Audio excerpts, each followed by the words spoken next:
et merci de m'avoir parmi vous aujourd'hui.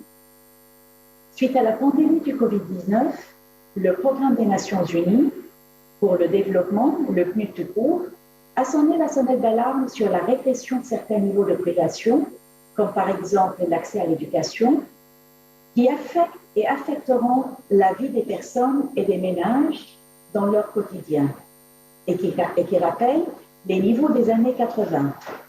Ces régressions ont été observées globalement, mais à différentes échelles. En effet, les statistiques montrent que les pays disposant d'infrastructures numériques plus développées étaient souvent mieux outillés et mieux préparés pour relever les défis immédiats et à moyen terme, à savoir fournir des services santé et d'éducation en ligne et utiliser des systèmes de paiement numériques. La pandémie a montré l'importance de la technologie et, à bien des égards, a accéléré la transformation numérique. Le PNUD a appuyé le développement de plateformes numériques pour la télémédecine dans diverses parties du monde, dont la Libye, et pour le déploiement du vaccin, comme par exemple COVID-19 Data Future Platform. En Tunisie, le partenariat entre la Banque Attijari et le PNUD a résulté dans l'appui à 3 projets innovants qui ont gagné dans le hackathon e-santé, notamment la plateforme de services paramédicaux professionnels à domicile SOAR, la plateforme Viventis pour accès à des dispositifs médicaux utilisant l'Internet des objets, Internet of Things, pour le traitement à domicile. Notre enfant, notre responsabilité pour l'éducation des enfants autistes. Le Programme des Nations Unies, PNUD, a aussi examiné les tendances émergentes de certaines technologies clés dans les économies en voie de développement qui ont potentiel d'avoir un impact important et durable dans l'atteinte des objectifs de développement durable, les ODD. Et le programme a ainsi promu l'utilisation des données géospatiales pour renforcer la sécurité humaine et gérer les risques des phénomènes météorologiques extrêmes induits par le changement climatique, comme la montée de niveau de la mer aux Maldives, mais aussi pour mettre sur pied des programmes de micro-assurance au profit des agriculteurs pour renforcer leur résilience et protéger leurs moyens de subsistance dans les pays en voie de développement comme au Pérou.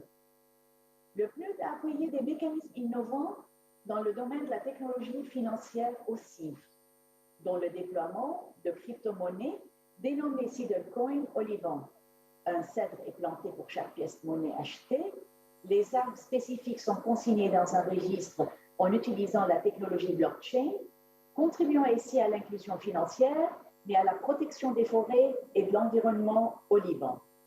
En Tunisie, plusieurs solutions numériques ont été développées pour renforcer la transparence avec l'ILUC, l'Instance nationale de lutte contre la corruption, la Cour des comptes et l'ISI, l'Instance supérieure indépendante pour les élections, ainsi que pour combattre la désinformation durant les élections, mais aussi durant la pandémie avec la HAICA, la Haute Autorité indépendante de la communication audiovisuelle. Durant la pandémie, le PNUD a aussi appuyé des formations en marketing digital et e-commerce pour 73 femmes micro-entrepreneurs artisanes dans le Sud par le biais de Facebook Live et en présentiel. De plus, une des sessions de formation ouvertes sur le marketing entrepreneurial avec un volet digital a bénéficié à 100 participants, dont 40% de femmes. Le groupe fermé Facebook, Formation PNUD pour artisans, créé pour ces formations, comptait 167 membres femmes jusqu'au 30 avril 2021. Les applications de l'Internet des objets, Internet of Things, se développent. De la mobilité intelligente aux villes intelligentes, en passant par l'agriculture intelligente, comme les systèmes d'irrigation et la gestion de la chaîne de valeur. Cependant, nous ne pouvons pas attendre des pays qui tirent pleinement parti des avantages de la technologie sans une connexion fiable et abordable. Aujourd'hui, quelques 3,6 milliards de personnes n'ont toujours pas accès à Internet, en majorité dans les pays en voie de développement. En Tunisie, la pénétration d'Internet s'élevait à 64% en janvier 2020, selon le Digital Report 2020 pour la Tunisie. De même, il faut que davantage de personnes dans les pays en développement innovent au niveau local. Et la Tunisie n'en manque pas, comme on a pu voir et constater durant la pandémie avec toute l'innovation sociale. Parfois, une solution moins coûteuse et plus simple fera l'affaire. Lors d'un hackathon au Rwanda, plusieurs équipes de jeunes ingénieurs ont proposé d'utiliser les nouvelles technologies pour permettre des données de capteurs des zones reculées sans couverture Internet au point Internet le plus proche.